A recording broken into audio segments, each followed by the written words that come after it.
All right, you guys. So I put a list of topics up of what's going to be on Test 2. I figure what we'll go over is the things that I don't have quizzes for yet, or that I never made quizzes for. So precipitation reactions, acid base, this stuff. So I'll go over that, and we'll go back and do some of the quizzes. And I'm also going to go over those questions that will be on the makeup points quiz. And I'll do that one on Wednesday as well. So let's start with solubility.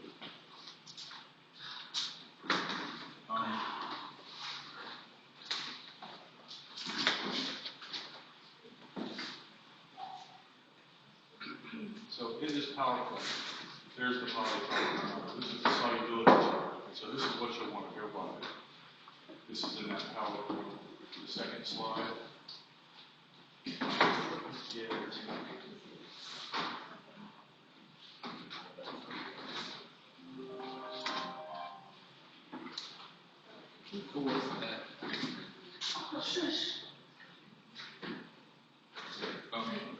Oh, solubility, I did make quizzes for that. So precipitation.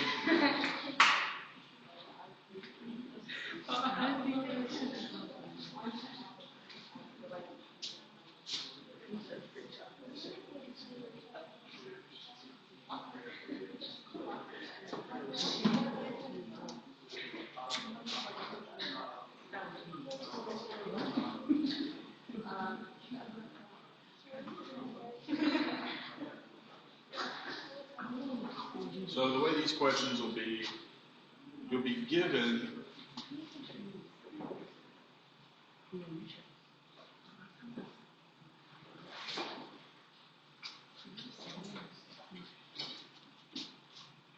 aqueous means it's dissolved. That's what you'll be given, and you're asked to predict the products and also say whether or not you got a reaction, or whether or not you had a precipitate or not. If there's no precipitate on the right side, you just say no reaction. First thing you want to do, take note of the ions that are there.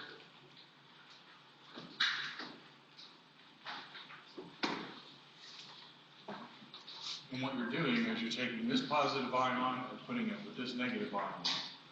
Let's put these two together, positive and negative. So the first one is lithium sulfide. I've got to put those together. This is just like during test 1. Since you got one charge here and 2 here, you got to put a 2 there. Lithium sulfide. Do you remember that? Lithium sulfide. The other one is barium iodide. Same idea. You use 2 I's. Because that's charged magnitude 1, and this is charged magnitude 2, so we needed 2 I's. And then to balance it, since I've got 2 I's over there and 2 Li's, put a 2 there. Now you have to use the solubility chart to decide whether these are soluble or not.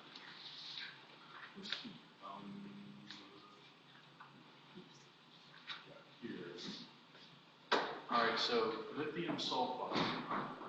Here's the sulfide. And this down here is saying everything sulfide is insoluble except for these. These are soluble. And there's lithium right there. So this is soluble. Aqueous. Barium iodide. Iodide is up here. This is saying everything iodide is soluble except for these. And VA is not one of the exceptions. So this is also soluble. So what's your final conclusion here? If both of these are soluble, then you don't have a precipitate. Yes, so you just say no reaction. Let's do another one of those.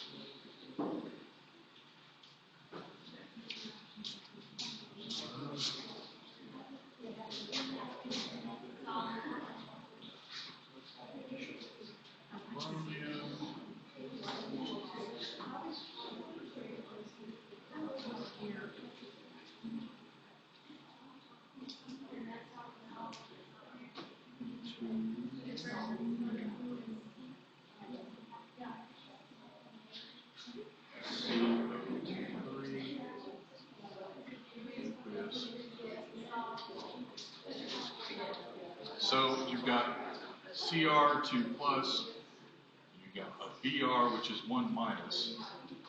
So we're going to have CrB2 over here, Br2. No, we're not. Oh, no. You got Na plus CO3 2 minus.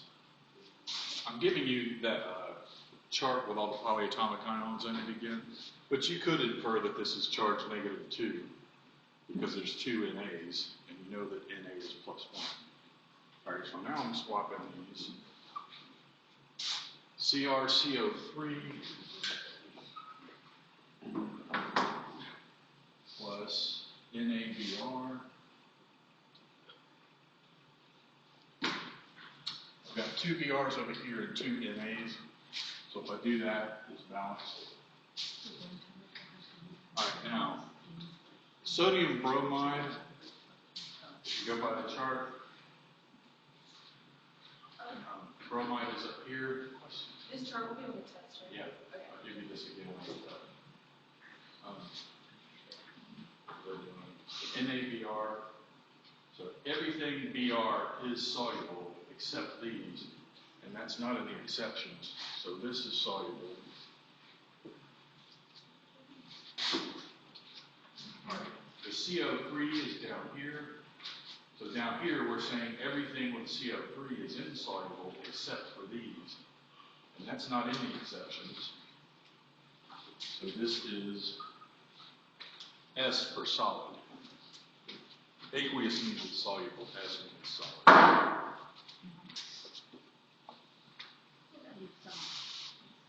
So this one, you do have a reaction. This is the precipitate. This is the molecular equation.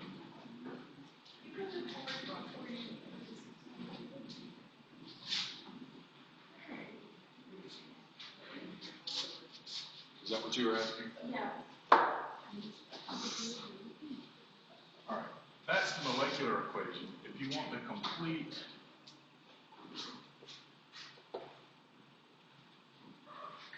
ionic equation, it's Cr2 plus aqueous plus, there's 2 Brs, aqueous, plus 2 Nas,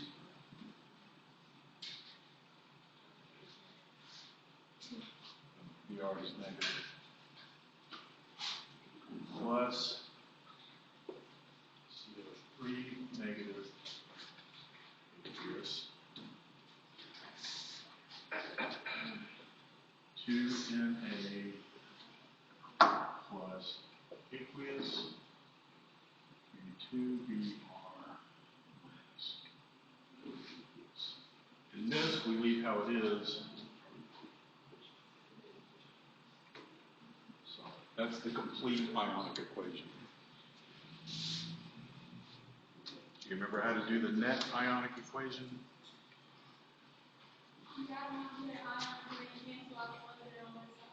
Exactly.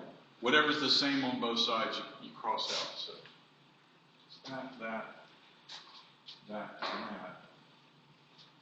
And that leaves us the net ionic equation, which is Cr aqueous 2 plus this plus CO3 minus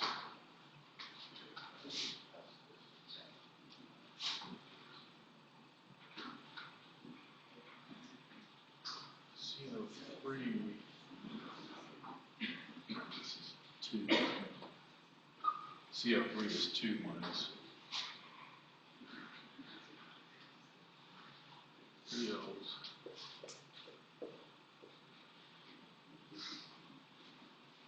Net ion. You guys okay with that?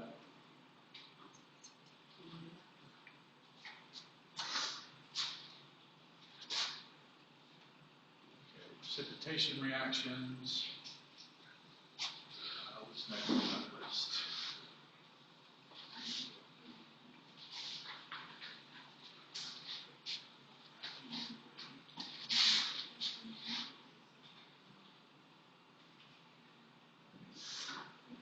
Okay, acid base. Do some acid base.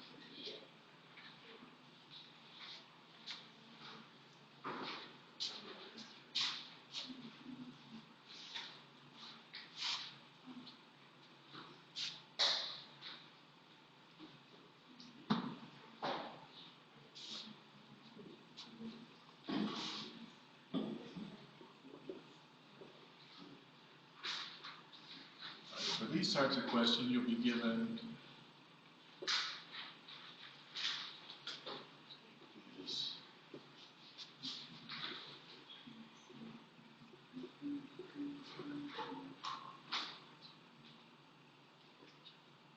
When you're asked to predict the products. Strong acid and a strong base is always going to make water molecule, at least one. In this case, we've got H+, and SO4 2- here. We have Ca 2+, and OH, OH. So this and this will make one of the water molecules, H2O. And this will make the other water molecule.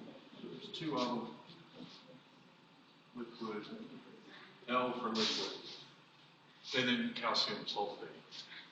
Ca.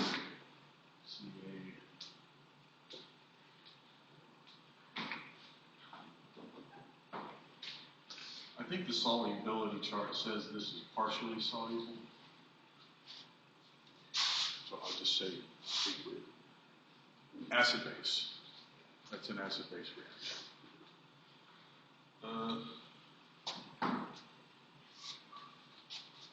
What's the acid base stuff? They just need to know if it creates acid base reaction.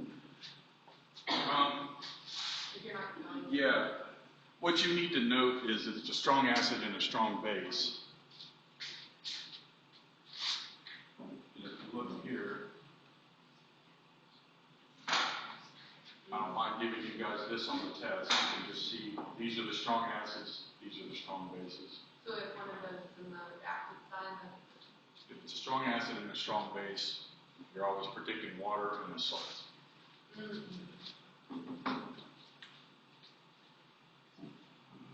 do another one now.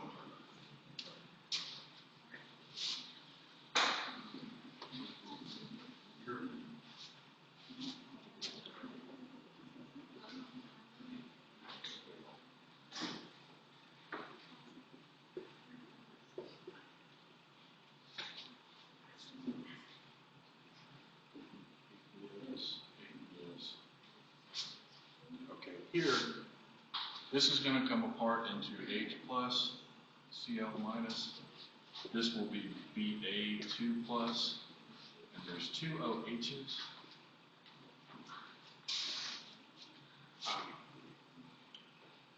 So I'm going to need another H, so I can make two water molecules, and I'm going to need another Cl to make this balance, meaning I'm going to have 2H2O plus BaCl2.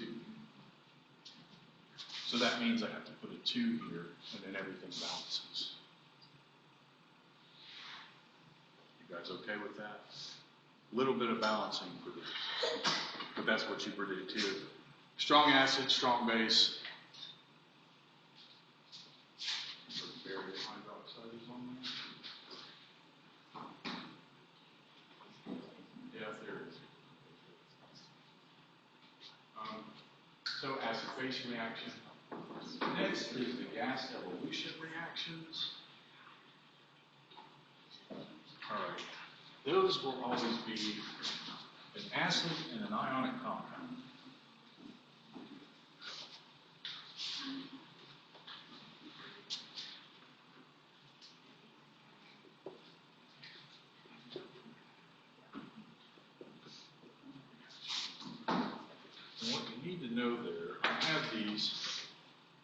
Also, if your charts are really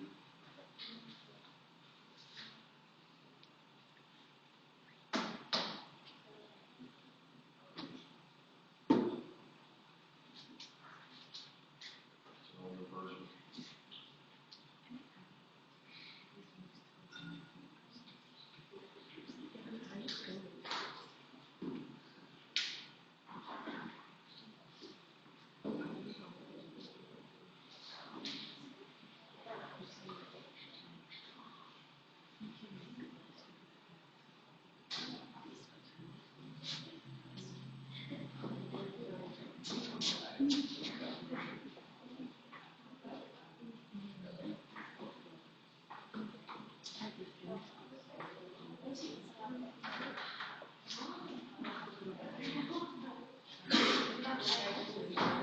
So also in this PowerPoint,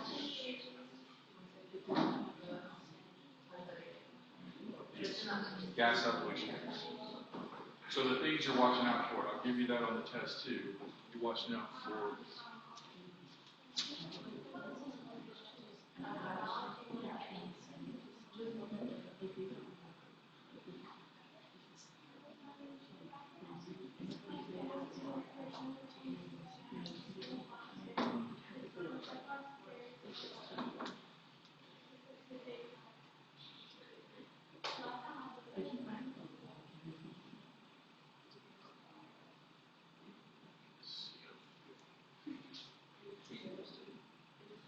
so this is just what's in that chart. I'm going to write it here so it's in front of us. SO2 gas, NH4OH.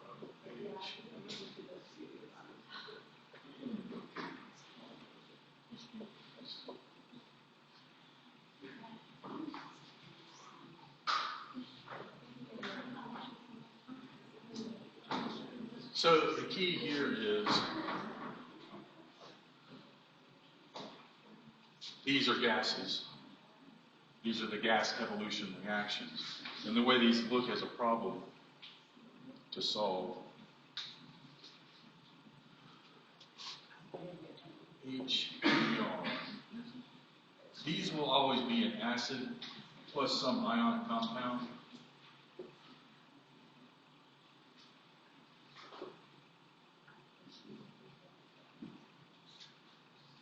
So you're given that and you're asked to predict the products. If you just take the H plus, the Br negative, the Ni, what's the charge on sulfur?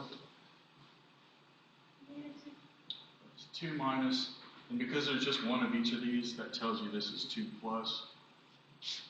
So you can go ahead and go, okay, I'm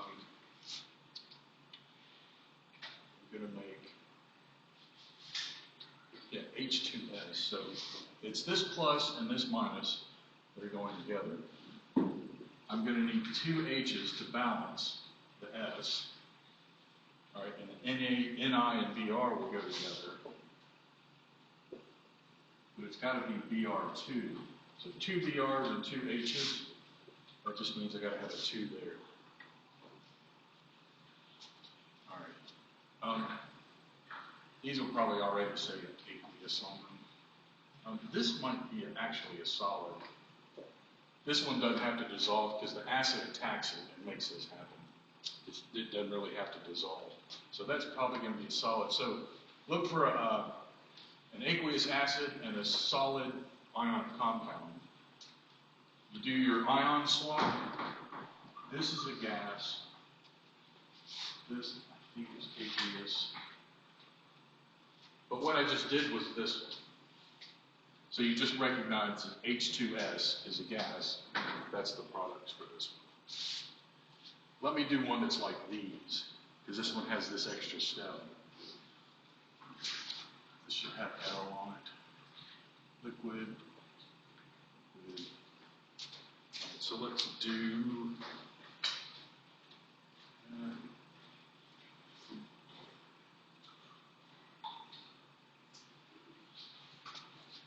here's another one.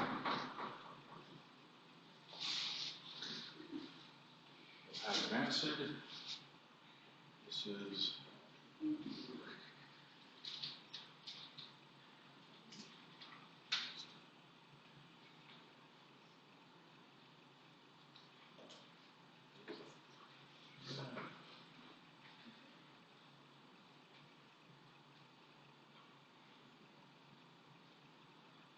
HCl plus potassium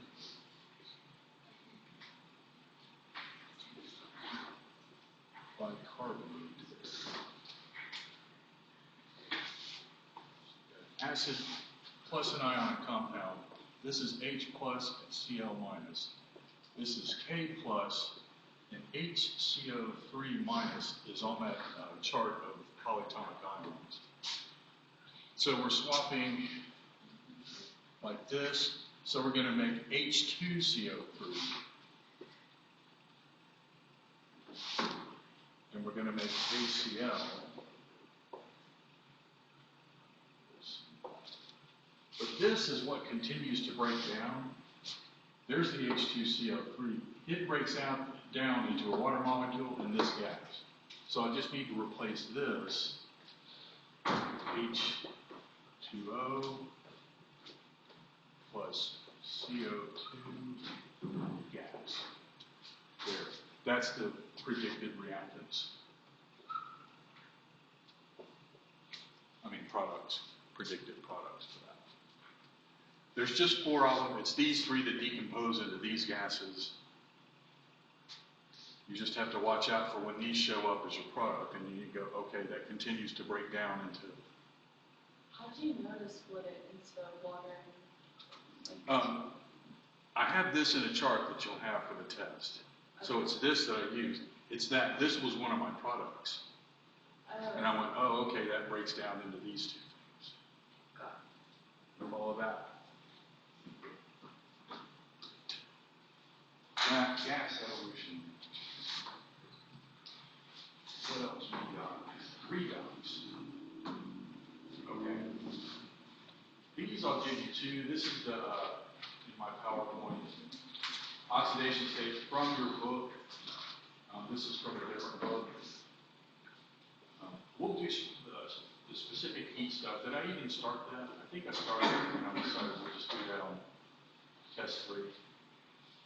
So I'll do that. So assigning oxidation states, you almost always start with oxygen. But it's like this. If you have something that's a solid, like let's say I had this and it was a solid, or no. You have a metal, like say, and it says S, that means it's not in its ionic form, and it's not even in an ionic compound. It's neutral. Its charge is actually 0. So this one's charge is 0, so its oxidation state is 0. And it's also true for these diatomic gases. F2, Cl2, Br2. These happen to be gases. Actually, I think bromine is a liquid. H2, which is a gas. There's some weirder ones that's like P4, it's a solid. These are all 0 too. Fluorine is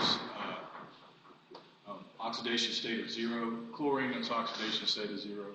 So these elemental diatomic ones are going to be 0 oxidation states. When it comes to ions, the oxidation state is the charge on the ion. The weird ones are the polyatomic ions. And I gave you guys, and it's on D2L.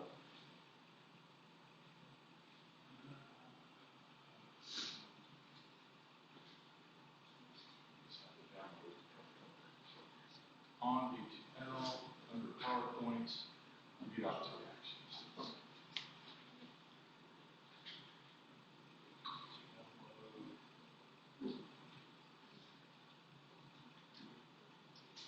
You'll remember this. So one of the things for redox is figuring out what is the oxidation state of all the atoms that are present. And then the other thing is to take a reaction and predict which one is being oxidized and which one is being reduced. Remember that? So if I just pull some out of the book,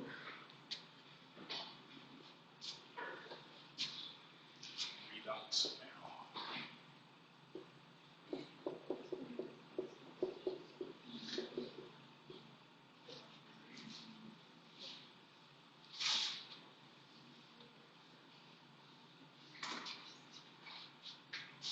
So there's lots of examples on that PowerPoint. That's probably the best place to go to refresh this. All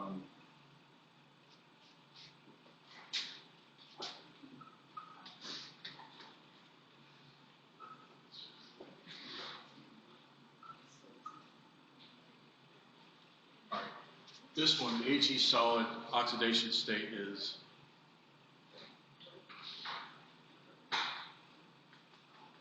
it's a metal, it's not charged,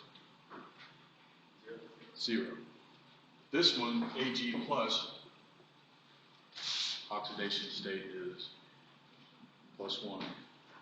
What's the oxidation state of calcium in this ionic compound? It's the same as the charge on it. So what's the charge on it? This one is F is -1. Calcium is 2+.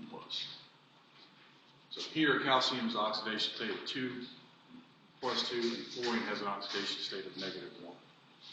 That should seem totally redundant because we already talked about charges.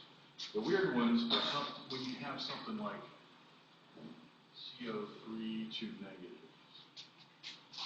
CrO4 to.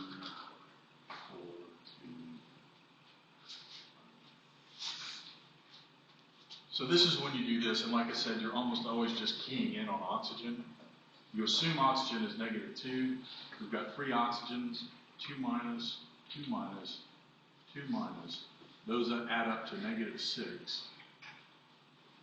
If there's a charge up here, I bring it down on this side of the equal sign, -2. So what needs to go here? +4. We only have 1 carbon, so the carbon is 4+. So the answer to this one is carbon's oxidation state is 4+, oxygen's oxidation state is 2-. And for this one, we've got 4 oxygens, oxygen 2-, oxygen 2-, oxygen 2-, oxygen 2-, -8. I've got a -2 on this side. So what needs to go here to make this true? +6. We only have the 1 chromium, so it's 6+. So the answer to this one is oxygen, -2 oxidation state, chromium +6 oxidation state. And that's what, I just did a ton of those in here. All these blue, orange, all of these. Examples, another example. And here's just a bunch more examples. Yeah, you won't have it for the test, but it's up on D2L under PowerPoint. The next thing is about taking the reaction and deciding which one is being oxidized and which one is being reduced. Let's do.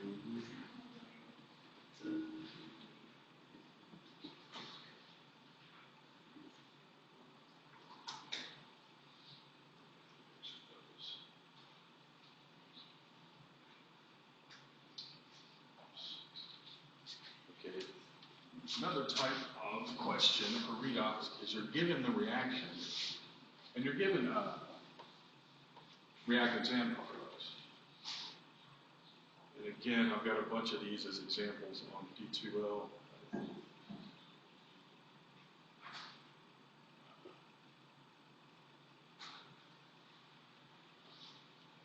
D2O3.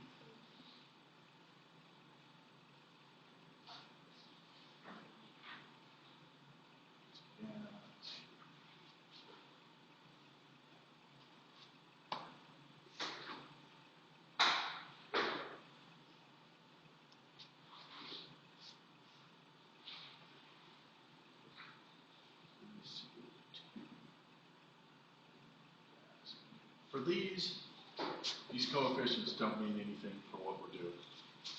Next semester when we learn to balance these, we'll need those coefficients. But for now, okay, so now what you have to do is go through all of these and identify everybody's oxidation state. This one, what's the oxidation state on iron here? Yep. 0. This one is 0. Because it's a solid, it's a metal, it's just by itself. It's not in an ionic compound, so that one's 0. Here we've got 3 oxygens. Give us -6. There's no charge up here, so I'm going to put a 0 here. So what does this need to be? +6. We've got 2 Fe's, 2 irons. And we got to split that 6 among them, so what is the charge on iron? 3 plus, 3 plus. So iron here is +3, and oxygen is -2.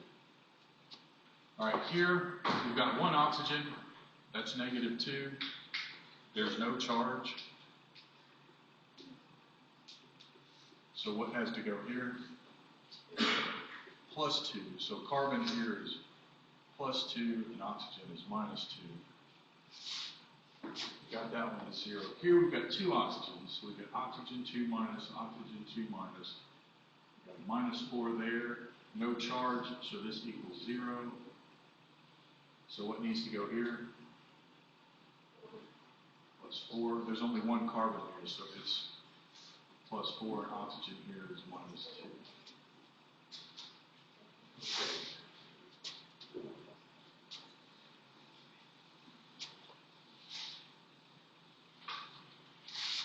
Oxygen -2, oxygen -2, and over here oxygen is -2. Oxygen doesn't change, so it doesn't undergo oxidation or reduction. We have this iron though, it goes from +3 down to 0. So that's the one being reduced. It's being reduced. You could also say it is an oxidizing agent. All of that confusing verbiage is spelled out in my PowerPoint as well. And the other thing is the carbon, it goes from +2 up to +4, so this is oxidized. Reduced means it gained electrons. Oxidized means it lost electrons.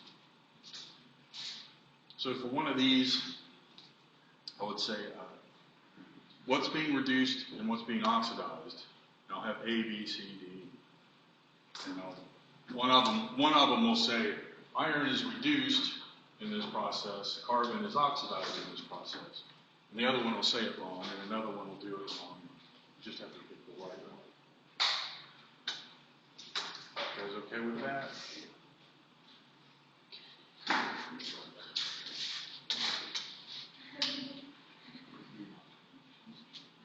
So now we have these quizzes.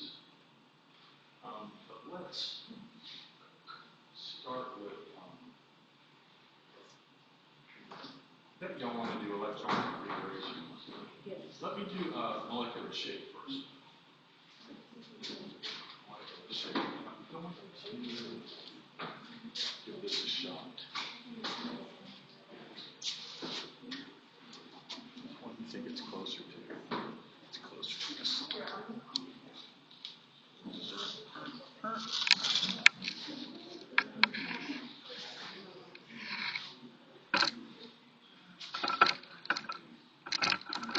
That is not going to show up very well.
table 5.5 has all the shapes. The bond angles and the way I tell you this is,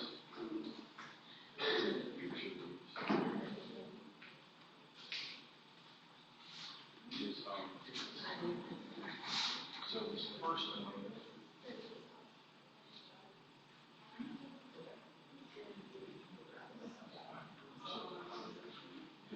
one, all right, what you see there is one thing in the middle, and let's say it's carbon.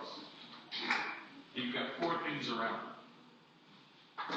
So 4 things around it is the same thing as saying it's electron geometry. You've got electrons in each one of these bonds. So if it's electron geometry, it's tetrahedral. You remember the bond angle for tetrahedral? 109. Okay, but let me not do molecular geometry. That's a synonym for molecular shape. Let me do nitrogen first. So there's nitrogen. Its electron geometry is still tetrahedral. It's just one of those, it's not electrons that are bond, it's electrons in just a lone pair. So this is nitrogen. Nitrogen will make 3 bonds, and then it's got 1 lone pair. It is tetrahedral by electron geometry. Its molecular geometry, though, do you remember what this is? Trigonal pyramid. I'll go back here. So we're here. 4 electron groups around it. 4 of them, when the 4 of them are bonding like carbon, and 0 lone pairs, it's tetrahedral, 109.1. The one I've got up now, there's 4 things around it. 3 of them are bonded.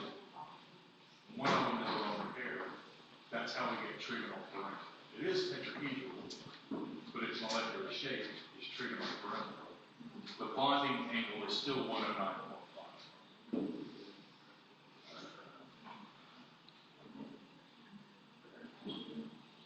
So those bonding angles are still 109.5. Does that make sense? Coming back. So when it's more than 2 pairs, is there going to be like, is the 109.5 going to be between like yeah, well, here, we don't talk about bond angles with the pair of electrons. The bond angle is here. The angle inside right here where this is. If it's like a carbon in the middle where it's bonded. So there's carbon. Any 2 angles you pick are 109. So there's nitrogen. Now we can go to oxygen, which will make 2 bonds and it has 2 lone pairs. You remember what we call that? It is still tetrahedral, so the angle is still 109.5. You know what it is? It's that. This one. And there's only that one angle, the 109.5. Makes sense? So 2 things around it. The other thing to say is nitrogen, let me go back to nitrogen. Nitrogen will look like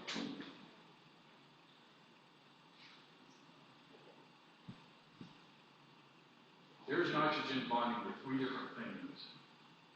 It's trigonal pyramidal, 109.5. But nitrogen, you can also do this. You can take 2 of its bonds and bond to 1 thing. So now there's 3 things around it. We'll go back to this chart. Now we're here, 3 things around it. 2 of them are bonding groups, and 1 of them is a pair of electrons. This one is trigonal planar, but when you ignore that pair of electrons, call that bent. And it's now 120 degrees because it was a trigonal planar. Remember this?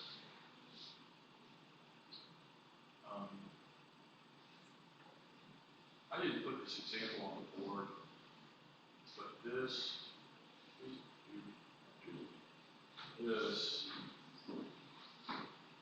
3 things around it, all of them are bonding, none of them are lone pairs. Boron is the only one that's going to do that. boron looks like that. So it is trigonoplanar / trigonal because there's no pairs of electrons. But I don't think I did that one before. Boron. Next. So now these that have 5 things around them, let's just do. So if it's something that has 5 things around it and none of them are lone pairs, they're all bonded atoms, you get this shape. This one we call trigonal bipyramidal. And this one's weird because there's several angles to deal with. It's weird because it has 3 axial positions, and 3 equatorial positions and 2 axial positions. They're actually different from each other. They're not all equivalent. So you actually get several angles. You get a bond angle of 90 degrees between that central equatorial plane and the axis up and down. And then if I turn it this way, you can see there's 120 bond angles for the equatorial ones. And I suppose you can include 120 for the axial here. Yeah, 180. 90 plus 90 would make that up. So that one's weird because there's 3 different angles associated with it, and there's 2 different types of positions on it. Okay, so watch this. Go back to this chart. Okay, that's this first one. 5 things around it. All 5 of them are bonding groups. That's a typo. That should say 0 where it says a 9. There's trigonal bipyramidal is what we call it. And if there are no lone pairs, none of the 5 are lone pair. It's just trigonal bipyramidal. There's another typo. They listed the 120 and the 90, but I guess there is a 180 there as well. All right, now let's do 5 things around it. 4 of them are bonding, and 1 of them is a lone pair. So watch this. One of those off, turn into a lone pair. And that one is the one we call seesaw.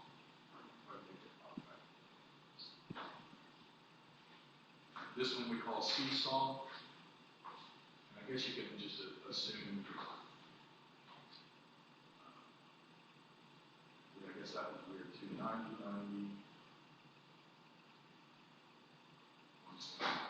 So there's some 90s and some 120s there. But that was seesaw. 5 things around it. One of those things is a lone pair. Watch what happens. 2 of them are lone pairs.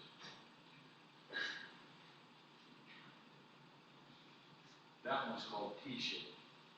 You ignore those 2 lone pairs, you see the T, we call that the T-shape. That's the T-shape. 5 things total, 3 of them are bonded, 2 of them are lone pairs, and you get the T-shape. And I guess all you have then is the 90 degrees left. See that? You guys good?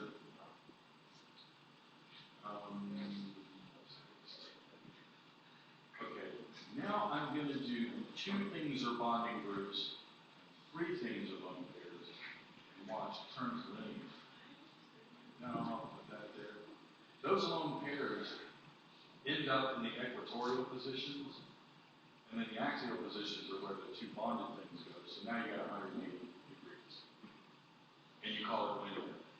It is ultimately trigonal bipyramidal, but once you ignore those lone pairs, you just get a linear. What's the difference with that? These are the ones that do the expanded octets. So it's going to be, so you're in the top right, we've got the periodic table hanging up now. You're in the top right of the periodic table. And because that's where all the nonmetals are, and these are all molecules, so these will always be nonmetals. And starting at phosphorus, starting at phosphorus, anything bigger than that, that means sulfur, and chlorine, and even argon will get involved in these. And then anything below them that are nonmetals, those could be a central atom with 5 or more. I will give you the Lewis structure, though. You'll be able to see the Lewis structure. Meaning, if I gave you the Lewis structure of this one, put a bunch of these down. If you're looking at the Lewis structure,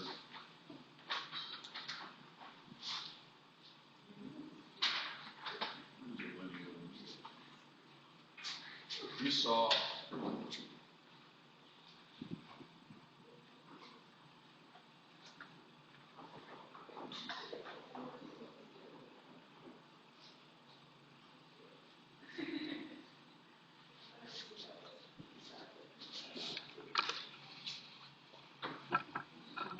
that is being nice to everyone.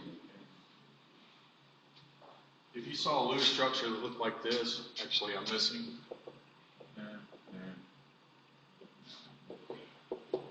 What you're looking at here is 5 things around the central atom. 3 of them are pairs. This is the linear one. Makes sense? So you'd be looking at something like this rather than these fancy pictures I'm showing from the website. I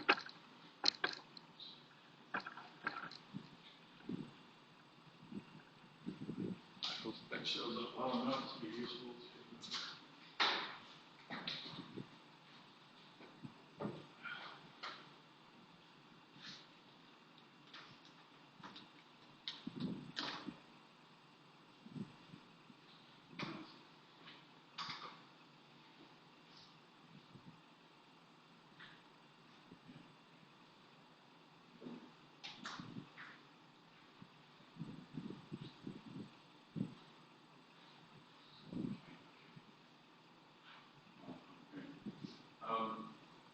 All right, the last thing to do is when there's 6 things around it, go back here, scroll down some. 6 things around it, and then there's a couple of variations. When there's 6 things around it, I'll go ahead and do them all with bonding. 1, 2, 3, 4, 5, 6. This one we call octahedral, and there really aren't, it kind of looks like there's equatorial positions and axial positions, but there's really not. Any way I turn this, they're all equivalent. So we're back to just one angle to deal with, 90 degrees. Okay, so 6 things around it. All of them are bonding. We just say it's octahedral. All right, now if one of them is a lone pair, it does this. That's why the next one in this chart is 5 things, but one of them is a pair. It's octahedral, but we call it square perimeter instead of trigonal perimeter like we do for nitrogen. If we ignore this pair of electrons, can you see